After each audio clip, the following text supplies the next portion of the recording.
Hello dear students, welcome back to career exams. The council and the prime minister में the council of ministers वाला chapter मैंने पढ़ा दिया था, मतलब उतना पार्ट और बच गया था। दो प्राइम मिनिस्टर हमने कहा था इसको एक सेपरेट वीडियो में बता देंगे। उसमें हमने दो आर्टिकल का जिक्र किया था कॉन्स्टिट्यूशन के, आर्टिकल 74 और 75। आर्टिकल 74 में क्या था, प्रोविजन था कि there shall be a council of ministers headed by a prime minister to advise or to council the president. ठीक, ये था। और 75 में अपॉइंटमेंट होना कैसे है, वो था कि लोकसभा में जो मेजॉरिटी पार्टी है या जो मेजॉरिटी में कोएलिशन की पार्टी है उसको प्रेसिडेंट, उसके लीडर को प्रेसिडेंट क्या करेगा, प्राइम मिनिस्टर अपॉइंट कर देगा। और अगर मान लो किसी के पास में मेजॉरिटी नहीं है तो वहां पे अपनी डिस्क्रिशनरी पावर यूज करता है प्रेसिडेंट और किसी को प्राइम मिनिस्टर अपॉइंट कर देता है उसमें से, और बाद में वो हाउस के ग्राउंड पर अपनी मेजॉरिटी प्रूव करने के लिए उसको बोलता है। ठीक है, और फिर प्राइम मिनिस्टर एक बार अपॉइंट हो जाता है तो अपनी कैबिनेट के लिए मिनिस्टर को सिलेक्ट करके प्राइम मिनिस्टर को प्रेसिडेंट को इन्फॉर्म करता है, और प्रेसिडेंट उस पर्सन को जिसको प्राइम मिनिस्टर ने सिलेक्ट किया हो जिस भी पोर्टफोलियो के लिए, वो पोर्टफोलियो उसको एलोकेट करके अपॉइंट कर देता है मिनिस्टर। इतनी बात हम लोग ये सब देख चुके थे, मिनिस्टर्स की पावर देख चुके थे। अब हम यहाँ पे प्राइम मिनिस्टर को देखेंगे। एक चीज आप जान के चलो कि जो भी कैबिनेट की हम लोगों ने बात करी थी उसमें हम लोगों ने कैटेगरी देखी थी कि कैबिनेट मिनिस्टर्स हैं, ठीक है, इसके बाद में स्टेट मिनिस्टर्स हैं। ठीक, ये सब जो हमने देखा था, स्टेट मिनिस्टर इंडिपेंडेंट चार्ज हैं, डिप्टी मिनिस्टर्स है, उसमें देखा था कि सबसे मेन जो है वो कैबिनेट होते हैं। ठीक, और ये भी देखा था कि प्रैक्टिकली कैबिनेट ही जो है वो प्राइम मिनिस्टर को एडवाइस करती है और प्राइम मिनिस्टर जो है वो प्रेसिडेंट को एडवाइस करता है। मतलब कोई भी मिनिस्टर डायरेक्ट प्रेसिडेंट को एडवाइस नहीं कर सकता, सोलली वो प्रेसिडेंट से बात नहीं कर सकता, वो एडवाइस करेगा प्राइम मिनिस्टर को और प्राइम मिनिस्टर जाके एडवाइस करेगा किसको, प्रेसिडेंट को। यानी जो भी अपॉइंटमेंट के मामले में, किसी मामले में आपने कैबिनेट की पावर देखी थी, वो भी पावर जो है, ठीक है, वो एक्सरसाइज कौन करता है, प्राइम मिनिस्टर करता है, क्योंकि प्राइम मिनिस्टर ही प्रेसिडेंट से बात करेगा, उसको क्या करेगा, एडवाइस करेगा। ये चीज आपके समझ में आई? चलो देखते हैं इसमें द प्राइम मिनिस्टर, और इसमें है सही मायने में कि the prime minister position and powers. ठीक, ये उस कंप्लीट चैप्टर जो है the council of ministers and the prime minister, उसका ये पार्ट है। तो सबसे पहले देखो कि प्राइम मिनिस्टर क्या होता है। ये होता है as the leader of the nation. ये स्क्रीनशॉट अगर चाहो तो हट जा रहे हैं, इसको आप ले सकते हो, इतना ही है टोटल, इसी में हमको आपको पढ़ाना है ये। तो प्राइम मिनिस्टर क्या होता है, लीडर ऑफ द नेशन होता है। आप बताओ, जैसे अभी हम पूछे, ठीक है, आपसे कि सरकार किसकी है, आपको कि नरेंद्र मोदी की। ठीक, प्रेसिडेंट जो होता है वो हेड ऑफ द स्टेट होता है और प्राइम मिनिस्टर जो होता है वो हेड ऑफ द गवर्नमेंट होता है, ये आपको पता है। ठीक, प्रेसिडेंट क्या होता है, प्रेसिडेंट होता है हेड ऑफ द स्टेट और प्राइम मिनिस्टर होता है हेड ऑफ द गवर्नमेंट। ठीक, और जो एक ये पॉइंट जानो, दूसरा पॉइंट जानो कि प्राइम मिनिस्टर, प्रेसिडेंट जो होता है वो nominal executive of the head होता है और जो प्राइम मिनिस्टर होता है वो real executive of the head होता है। मतलब साइन, दस्तखत, नाम, ये सब तो चलता है प्रेसिडेंट का, लेकिन रियल में जो भी पावर वेस्टेड है प्रेसिडेंट में, उनको एक्सरसाइज कौन करता है, प्राइम मिनिस्टर करता है। जो प्रैक्टिकली जो एक्सरसाइज करता है, उसी के नाम से सब कुछ जानते हो। देश किसका है, नरेंद्र मोदी का। सरकार किसकी है, नरेंद्र मोदी की। जिम्मेदारी किस पे जाती, नरेंद्र मोदी की। कोई बवाल हुआ देश में, लोग किसका सहारा देखते, कौन बोलेगा, नरेंद्र। अभी मणिपुर का वायलेंस था, बोल तो सब रहे थे, लेकिन मीडिया, पब्लिक सब किसके बोलना चाहते, कौन बोले, प्राइम मिनिस्टर क्या बोल रहे हैं, इस पे सब लोग उनको सुनना चाहते हैं। यानी नेशन का लीडर कौन है, प्राइम मिनिस्टर है, सब प्राइम मिनिस्टर को सुनना चाहते हैं। इवन जब वोट होता है, ठीक है, तो इवन आप लोग जो क्लास 10th में पहुंच गए हो, मुझे विश्वास है कि मोस्ट ऑफ द स्टूडेंट्स इसमें ये नहीं जानते होंगे कि उनके एरिया का एमपी कौन है, या उन्होंने जो नरेंद्र मोदी इस समय प्राइम मिनिस्टर बने बैठे हैं, उनको प्राइम मिनिस्टर बनने के लिए वोट किसको किया गया है, क्या नरेंद्र मोदी को वोट किया गया है या अपने एरिया के एमपी को किया गया है। अगर जान रहे हो तो अच्छी बात है, मुझको क्रिटिसाइज न करने लगना, लेकिन जनरली यही होता है। यानी वो इस तरीके से लीडर ऑफ द नेशन है कि लोग जब इलेक्शन होते हैं तो लोग प्रेसिडेंट और प्राइम मिनिस्टर के फेस के नाम पर वोटिंग करते हैं। मोदी लहर कही गई जब ये इलेक्शन, चाहे 2014 का हो, बेसिकली 2014 में लहर के नाम पे वोट हुआ था, खूब लहर लहर शब्द फेमस था। तो किसी भी पार्टी में वोटिंग जब होती है तो कई बार होती है कि प्राइम मिनिस्टर का फेस कौन है, ठीक है, कि किसकी सरकार बनेगी, तो नरेंद्र मोदी की सरकार बनेगी। तो कई बार उसमें ऐसा हुआ कि वोटिंग जो करी गई वो मोदी के नाम पर करी गई, और वहां देखो ये मोदी भक्त वाला नहीं है, क्योंकि वो इस समय प्राइम मिनिस्टर है, तो हम चूंकि प्रैक्टिकली पढ़ा रहे हैं तो हम उनका नाम लेकर के इस तरीके से बताएंगे तो आपके समझ में आएगा। तो आप जिन एमपीज की मेजोरिटी के बल पर वो वहां जाके प्राइम मिनिस्टर बने, उन एमपीज के नाम भी ज्यादातर लोगों को नहीं पता, क्योंकि बस ये पता था कि हम कमल पे वोट करेंगे तो वहां नरेंद्र मोदी प्राइम मिनिस्टर बन जाएंगे, इतना लोगों को पता था। मतलब ये चीज इतना जो है प्राइम मिनिस्टर का अपने आप में रुतबा हो जाता है, ठीक है। तो दो चीजें हमने यहाँ से जाना कि अगर आप मान लो पूछ लिया जाए कि आप कैसे कहोगे कि प्राइम मिनिस्टर जो है वो लीडर ऑफ द नेशन है, तो आपने देखा कि एक तो ये है कि when prime minister speaks it suppose that the nation speaks, ऐसा माना जाता है कि पूरा राष्ट्र बोल रहा है जब प्राइम मिनिस्टर बोलता है। जब इलेक्शन होता है तो प्राइम मिनिस्टर के नेम पर इलेक्शन होता है। अगर इमरजेंसी की सिचुएशन है तो यहाँ तक कि जो अपोजिशन हर बात पे क्रिटिसाइज करती है वो भी प्राइम मिनिस्टर का साथ देती है, यानी तब वो जब इमरजेंसी की सिचुएशन कोई इस तरीके से जैसे अटैक वगैरह वाली इमरजेंसी, तब फिर ये होता है कि सब लोग प्राइम मिनिस्टर का साथ देते हैं, ठीक है। तो इस तरीके से इवन जब कोई क्राइसिस हो, इस तरीके से कोई चीज हो, ठीक है, या मान लो किसी भी तरीके मतलब अगर ऐसी सिचुएशन क्रिएट होती है तो नेशन का हेड कौन होता है, मतलब वैसे तो प्रेसिडेंट है, लेकिन रियल में प्रैक्टिकली लोग कौन जाना जाता है, वो हमेशा जाना जाता है कौन, प्राइम मिनिस्टर जाना जाता है। तो इस तरीके से वो कौन होता है, लीडर ऑफ द नेशन होता है। जब भी वो बोलेगा तो ये माना जाएगा कि पूरे देश की आवाज यही है। फॉरेन में नरेंद्र मोदी जो बोलेंगे माना जाएगा कि भारत बोल रहा है, ठीक है, क्योंकि वो पूरे गवर्नमेंट के हेड है, और गवर्नमेंट क्या है, पब्लिक उसको इलेक्ट करके बनाई हुई है, यानी वो रिप्रेजेंटेटिव डेमोक्रेसी है अपने यहाँ, यानी वो रिप्रेजेंटेटिव है हमारे, और वो जो बोल रहे हैं चूंकि हम ही ने उनको इलेक्ट किया है, इसका मतलब हम ही बोल रहे हैं, ठीक। तो ये चीज आप डिफाइन कर ले जाओगे। अच्छा, अब जो प्राइम मिनिस्टर का रिलेशन है वो जनरली तीन लोगों के साथ होता है। एक तो प्रेसिडेंट के साथ क्या रिलेशन है, दूसरा पार्लियामेंट के साथ क्या रिलेशन है, और तीसरा कैबिनेट के साथ क्या रिलेशन है, ठीक है। मुझे नहीं लगता कि आपको ये जानने की जरूरत है कि प्रेसिडेंट क्या होता है, पार्लियामेंट क्या होती है और कैबिनेट क्या होती है। आप ये तीनों चीज पढ़ चुके हो और तीनों चीज जान रहे हो, ठीक। तो सबसे पहले देखते हैं कि प्रेसिडेंट के साथ में प्राइम मिनिस्टर की क्या क्या रिलेशन है। तो आप जानो कि प्रेसिडेंट जो है वो नॉमिनल हेड होता है, किसका, एग्जीक्यूटिव का, और प्राइम मिनिस्टर जो होता है वो रियल एग्जीक्यूटिव होता है, ठीक।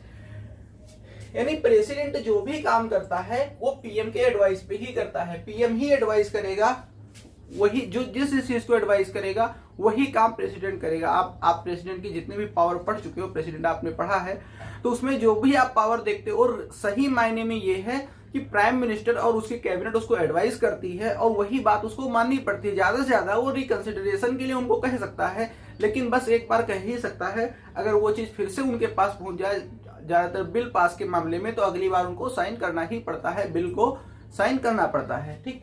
तो ये चीज पहले ये होगी, प्रेसिडेंट से रिलेशन में क्या होगी, प्रेसिडेंट नॉमिनल हेड होता है एग्जीक्यूटिव का, और पीएम क्या होता है, रियल एग्जीक्यूटिव होता है, ठीक।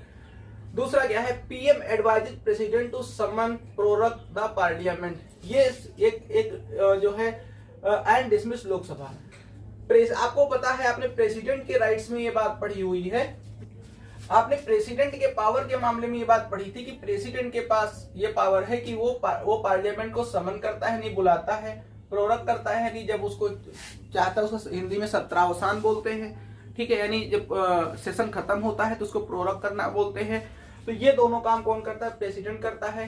प्रेसिडेंट ही जो है वो लोकसभा एलएस का, लोकसभा का शॉर्ट फॉर्म एलएस लिखा है, लोकसभा को डिसमिस करता है। तीनों काम कौन करता है, प्रेसिडेंट करता है। लेकिन यही बात है कि नॉमिनल है ये, रियल इसके पीछे किसका हाथ है, पीएम का है। पीएम ही एडवाइस करता है, कैबिनेट वो चीज अप्रूव प्रिपेयर करती है, वो खाका पूरा तैयार करती है, और उसी पर जो है प्रेसिडेंट क्या करता है, पार्लियामेंट को समन करता है, उसको प्रोरग कर सकता है या लोकसभा को डिसमिस कर सकता है। कब, जब पीएम एडवाइस करेगा। तो ये रिलेशन है पीएम का प्रेसिडेंट के साथ में। दूसरा, आपको पता है कि प्रेसिडेंट जो है वो मिनिस्टर्स को अपॉइंट करता है, लेकिन चूज कौन करता है, सेलेक्ट कौन करता है, वो काम पीएम का होता है। प्रेसिडेंट की इस मामले में डिस्क्रिशनरी पावर नहीं होती है कि वो किसी को भी उठा के मिनिस्टर बना दे। हाँ, प्राइम मिनिस्टर बना सकता है, हालांकि उसके भी है कि किसको, ऐसे नहीं किसी को उठा के बना देगा जिसको देखेगा कि हाँ कुछ इसके पास मेजॉरिटी हो सकती है उसको। जब किसी के पास ना तो कोएलिशन की है ना तो किसी पार्टी की मेजॉरिटी है तो डिस्क्रिशनरी पावर यूज करता है, लेकिन वो प्राइम मिनिस्टर सेलेक्ट करने में, ठीक है, कभी भी मिनिस्टर सेलेक्ट करने में डिस्क्रिशनरी पावर नहीं यूज होती है। वो काम पीएम ही करेगा, जिसको चूज या सेलेक्ट करेगा उसी को प्रेसिडेंट क्या करेगा, मिनिस्टर बनाएगा। और देखो काउंसिल ऑफ मिनिस्टर्स जो होती है जिसमें तीनों तरीके के आपके चारों तरीके के मिनिस्टर्स आते हैं, उनके बीच में और प्रेसिडेंट के बीच में लिंक कौन है, तो पीएम ही लिंक है। अभी मैंने यहाँ पे मैं आपको बता रहा था कि कभी भी कोई भी मिनिस्टर जो है वो डायरेक्ट प्रेसिडेंट से बात नहीं कर सकता, डायरेक्ट प्रेसिडेंट को कोई एडवाइस नहीं कर सकता।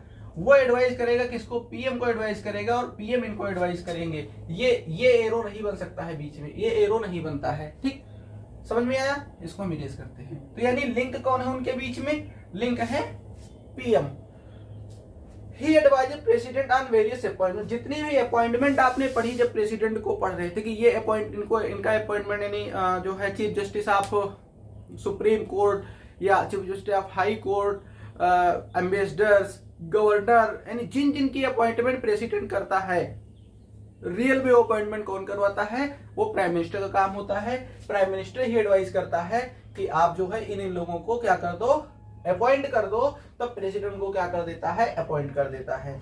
तब president can ask the council of ministers, ये शॉर्ट फॉर्म में मैंने लिख दिया है चूंकि नोट्स है, council of ministers to reconsider any matter. ठीक, अभी तक सीधा रिलेशन पढ़ा, उल्टा कि कुछ प्रेसिडेंट कर सकता है तो हाँ थोड़ा बहुत वो कभी भी दिखा सकता है कि हाँ भाई हम जो है हेड तो है, भले नॉमिनल ही सही, या हेड ऑफ द स्टेट है, तो वो ये कर सकता है कि अगर उसको लगता हो कि किसी मैटर पे सही से कंसीडर नहीं किया गया है किसी मिनिस्टर के द्वारा या होल काउंसिल ऑफ मिनिस्टर्स के द्वारा, तो उनको रिकंसीडर करने के लिए कह सकता है। हालांकि एक बार कह ही सकता है, अगर वो फिर से लौट के मैटर उसके पास आता है, अगर साइन वगैरह का मामला है तो उसको सिग्नेचर करने पड़ते हैं। एक और है, the president may call for information regarding the affairs of the union and the PM has to furnish such information. President जो है वो यूनियन के किसी भी अफेयर को लेकर के कोई भी इंफॉर्मेशन प्राइम मिनिस्टर से मांग सकता है। और सीधी सी बात है, वो काउंसिल ऑफ मिनिस्टर से बात करने तो जाएगा नहीं, वो बात करेगा पीएम से। अगर जरूरत मिनिस्टर्स की पड़ी तो पीएम मिनिस्टर से बात करेगा। तो कुल मिलाकर के वो पूरी मिनिस्ट्री से, ठीक है, मतलब इनडायरेक्टली पूरी मिनिस्ट्री से किसी भी मैटर पे कोई भी इंफॉर्मेशन मांग सकता है और उस पीएम और उसकी काउंसिल को इंफॉर्मेशन देनी पड़ेगी। ठीक, चलो उंगली पे इसको काउंट करके रिवाइज कर लेते हैं। प्रेसिडेंट नॉमिनल हेड है, प्राइम मिनिस्टर रियल हेड है। प्रेसिडेंट जो है वो पार्लियामेंट को समन करता है, प्रोरोग करता है या लोकसभा को डिसॉल्व करता है। ये तीनों काम प्राइम मिनिस्टर की एडवाइस पर ही करता है। जितने भी अपॉइंटमेंट्स हैं वो पीएम की एडवाइस पर होते हैं। अगर मिनिस्टर्स को अपॉइंट करने की बात है तो वो भी पीएम के एडवाइस पर ही अपॉइंट होते हैं। पीएम चूज करता है तभी अपॉइंट किए जाते हैं। प्राइम मिनिस्टर जो है वो प्रेसिडेंट और काउंसिल ऑफ मिनिस्टर्स के बीच की लिंक है। ठीक है, प्रेसिडेंट जो है वो किसी भी मैटर को रिकंसीडर करने के लिए प्राइम मिनिस्टर उनकी काउंसिल से कह सकता है। इसके अलावा प्रेसिडेंट जो है वो प्राइम मिनिस्टर उसकी काउंसिल से किसी भी मैटर पे इंफॉर्मेशन मांग सकता है। ये सारे रिलेशन हुए प्राइम मिनिस्टर और प्रेसिडेंट के।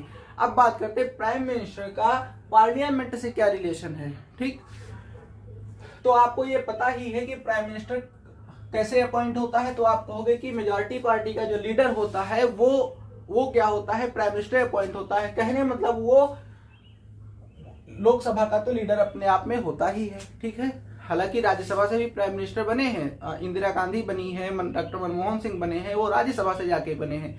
ठीक है, लेकिन ये माना जाता है बेसिकली कि लोकसभा से तो वो उसका हेड लीडर माना जाता है। ठीक है, यानी लोकसभा का लीडर कौन माना जाता है, प्राइम मिनिस्टर माना जाता है। ठीक है, दूसरा spokes person of the government. अभी हम यहाँ पे लीडर ऑफ द नेशन पर भी बात कर रहे थे। Spokes person of the government होने का मतलब ये है कि प्राइम मिनिस्टर जो भी बोलेगा यही कहा जाएगा कि सरकार ये कह रही है, सरकार का ये कहना है। ठीक है, यानी प्राइम मिनिस्टर जो कि भाई वही तो है head of the government, head of the government prime minister को ही तो कहते हैं। तो वही जो है वही स्पोक्स पर्सन भी कहा जाएगा गवर्नमेंट का। प्राइम मिनिस्टर जो भी बोलेगा ये माना जाएगा कि सरकार वही बोल रही है। प्राइम मिनिस्टर जो करेगा माना जाएगा सरकार वही करना चाह रही है। यहाँ तक कि आप ये भी देखोगे कि इवन कोई मिनिस्ट्री, चाहे फाइनेंस मिनिस्ट्री हो, कुछ भी करे, उसको भले लोग कितना क्रिटिसाइज करे, कुछ भी करे, लेकिन हर बार व्यक्ति ये चाहता है कि अच्छा देखिए इस पे प्राइम मिनिस्टर क्या बोल रहे हैं, देखिए इस पे नरेंद्र मोदी क्या, बजट आएगा, निर्मला सीतारमण फाइनेंस मिनिस्टर हैं, लेकिन निर्मला सीतारमण को तो लोग सुनेंगे, लेकिन वो नरेंद्र मोदी को भी सुनना चाहेंगे कि आखिर वो क्या कह रहे हैं। ठीक है, क्योंकि गवर्नमेंट उनकी है, हेड वो है, स्पोक्स पर्सन गवर्नमेंट के वो हैं। ठीक, defender of the government policies, government की कोई भी पॉलिसीज हो उस पर भी आखिरी जो लोग जिसका बयान सुनना चाहते हैं वो किसका सुनना चाहते हैं, प्राइम मिनिस्टर का सुनना चाहते हैं। कोई भी पॉलिसी हो अगर वो कंट्रोवर्सी में आ गई या मान लो उस पर किसी को किसी भी क्लैरिटी चाहिए, ठीक है, उस पर इवन फाइनल स्पीच चाहिए, तो वो सब किसका काम होता है, वो भी प्राइम मिनिस्टर का होता है। और आपको पता है डिफेंडर एक मामले में, और ये डिफेंड कहाँ होती है आपको पता है कि लोकसभा में क्वेश्चन होते हैं, ठीक है, किसी भी बात पे क्वेश्चन आवर चलता है, और चूंकि गवर्नमेंट तभी तक चलती है, प्राइम मिनिस्टर, उसकी काउंसिल या पूरी एग्जीक्यूटिव वो बॉडी तभी तक चलती है जब तक उसका हाउस के फ्लोर पर मेजॉरिटी होती है, और वो मेजॉरिटी बार बार प्रूव करी जाती है कई सारे मोशन के थ्रू और क्वेश्चन आवर के through.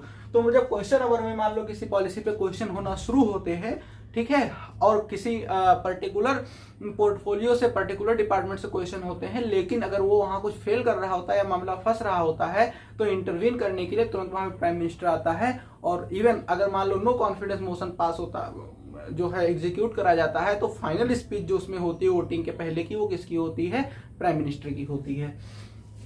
Intervention in case of controversial issues, इसी को आगे आप कंटिन्यू कर लो तो समझ जाओगे कि अगर मान लो कोई कंट्रोवर्सी फंसती है, ठीक है, चाहे किसी पॉलिसी पर लेकर के हाउस में हो, इवन पूरी कंट्री में हो, जैसे सेंट्रल स्टेट रिलेशन का कोई मैटर हुआ, या अभी मैंने जैसे रिसेंटली मणिपुर वायलेंस की बात हुई, वहां पर बात हुआ, या कहीं भी इस तरीके का, ठीक है, कोई कंट्रोवर्शियल इशू होता है, तो मान लो जो एमपीज हैं वो अपने अपने एरिया के माने जाएंगे, एमपीज अपने अपने एरिया के माने जाएंगे, ठीक, लेकिन प्राइम मिनिस्टर जो है वो एमपी तो होता है, लेकिन वो केवल अपने एरिया का नहीं माना जाता, वो पूरे कंट्री का माना जाता है। तो वो एक ऐसा पर्सन माना जाता है कि हर मामले में मीडिएटर होगा, वो जाकर के उसमें इंटरवीन करेगा, पॉलिसी डिफेंड करेगा, ठीक है। तो ये चीज है कि जो भी कंट्रोवर्शियल इश्यूज हैं उनको इंटरवीन करने का काम किसका होता है, तो वो प्राइम मिनिस्टर का होता है, ठीक। चलो अब कैबिनेट के साथ में इसकी क्या रिलेशन है, ठीक। तो आपने आर्टिकल 74 मैंने फिर उसकी बात करी कि कॉन्स्टिट्यूशनल प्रोविजन है कि there shall be a council of ministers, ठीक है, headed by the prime minister. और काउंसिल ऑफ मिनिस्टर्स में जो टॉप मिनिस्टर्स होते हैं वो आपके कैबिनेट मिनिस्टर होते हैं। तो उनके साथ क्या रिलेशन होता है, तो कैबिनेट का लीडर कौन होता है, प्राइम मिनिस्टर होता है, या काउंसिल ऑफ मिनिस्टर्स का लीडर भी कौन होता है, प्राइम मिनिस्टर होता है, ठीक, ये आपको पता है। Power to allocate portfolios and to reshuffle the council of ministers, ठीक। रीशफल मतलब होता है कुछ फेर बदल करना। आपने देखा होगा कहते हैं कि मंत्रिमंडल का विस्तार हो रहा है सॉरी, कहते हैं मंत्रिमंडल का विस्तार हो रहा है, ठीक है, ये काम करने का। या पोर्टफोलियो मतलब विभाग होता है कि किसको कौन सा विभाग देना है, किसको होम मिनिस्ट्री देनी है, किसको डिफेंस देना है, किसको एक्सटर्नल अफेयर देना है, ये सब काम कौन करता है, प्राइम मिनिस्टर ही करता है। प्राइम मिनिस्टर के पास पावर होता है कि किसी को किस पोर्टफोलियो के लिए सिलेक्ट करता है और किसको डिसमिस कर देता है एज ए मिनिस्टर, यानी प्राइम वो किसी को भी वो मिनिस्टर बना सकता है और किसी को भी डिसमिस कर सकता है। दो तरीके से, एक तो उससे कह सकता है कि तुम रिजाइन कर दो, अगर ना रिजाइन करे तो वो प्रेसिडेंट को एडवाइस कर सकता है कि उनको डिसमिस कर दो, और उसको तुरंत डिसमिस कर दिया जाता है, ठीक। Power to direct and control policy, किसी भी जो भी देश की नीतियां बनती हैं, जो भी पॉलिसीज बनती हैं, उनको डायरेक्ट करने के लिए सबसे हेड पे कौन होता है, वो प्राइम मिनिस्टर होता है। कोई भी पॉलिसी बनेगी उसकी जो अल्टीमेट रिस्पॉन्सिबिलिटी जाती है वो प्राइम मिनिस्टर पे ही जाती है। यही माना जाता है कि बिना इनके डायरेक्शन के कोई काम नहीं हो रहे हैं, वही रिस्पॉन्सिबल माने जाते हैं, फाइनली अल्टीमेटली वही रिस्पॉन्सिबल माने जाते हैं, और वही पॉलिसी को कंट्रोल करने के लिए माने जाते हैं। हमने अभी एग्जांपल आपको बजट का दिया था, बजट भले फाइनेंस मिनिस्टर प्रिपेयर कर रहे हैं वो सब कुछ, लेकिन उसकी जो अल्टीमेट रिस्पॉन्सिबिलिटी जाती है वो किस पे जाती है, प्राइम मिनिस्टर पे ही जाती है। और ऐसे ही कोई भी पॉलिसी बने, इवन बहुत सारी मेजर चीजें हैं, जैसे एटॉमिक एनर्जी का डिपार्टमेंट है, और इस तरीके से बहुत सारे इंपॉर्टेंट डिपार्टमेंट है, वो उसमें तो ज्यादातर इंटरवीन करके रखता है प्राइम मिनिस्टर।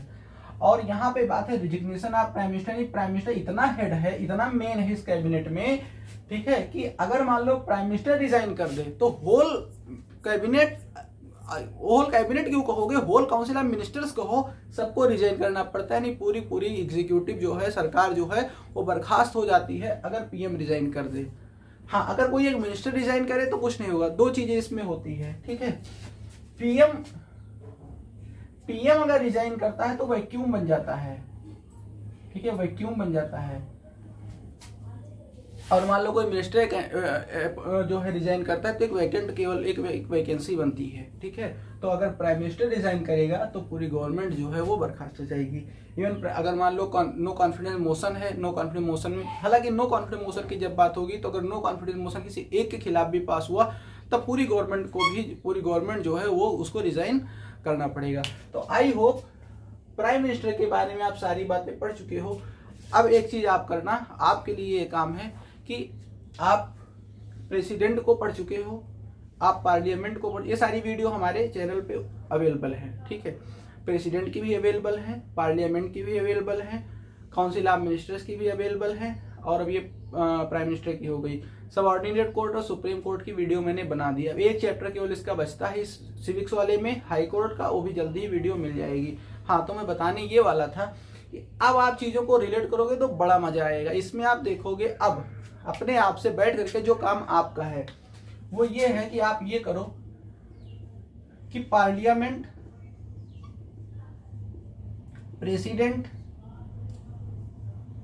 प्रेसिडेंट और PM and council of ministers, ठीक, इतने की तो बात होती है। ये आपकी लेजिस्लेटिव है, लेजिस्लेचर कह सकते हो, और ये आपकी एग्जीक्यूटिव में आते हैं। अब इनको जरा जो है आपस में रिलेट करके इनके पावर एंड फंक्शन पे बात करो, तब चीजें बहुत अच्छे समझ में आएंगी। क्योंकि कई बार आपने देखा कि सेम पावर तो आपने पार्लियामेंट के पढ़े, आपने देखा प्रेसिडेंट का भी वही पावर है, आपने देखा कि काउंसिल का भी वही पावर है। अब उसमें देखना कि रियल पावर किसके पास है। और इवन इसके बाद में जब ये चीज आप देख लेना तो आप जरा उसको रिलेट करना चेक एंड बैलेंस से, चेक एंड बैलेंस कि आखिर मान लो क्या इसमें आपको कोई आर्बिट्रेरी भी दिखता है, क्या किसी के पास ऐसा भी दिखता है कि नहीं बहुत पावर है, डिक्टेटर हो सकता है।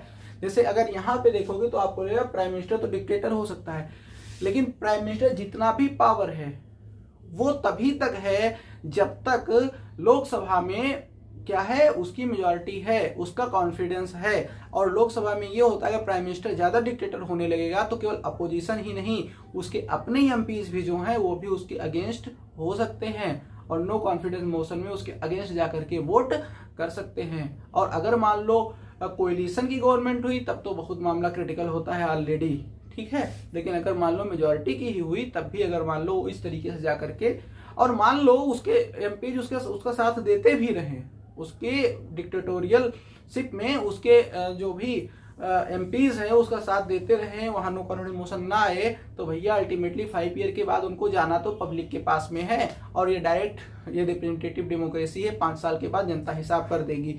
तो यहाँ पे आप ये भी देखोगे कि डिक्टेटर कोई नहीं बन सकता। डेमोक्रेसी की सबसे खूबसूरती यहाँ पे ये है। तो आप इस पर जरूर बात करना। वीडियो कैसी लगी कमेंट बॉक्स में जरूर बताइएगा।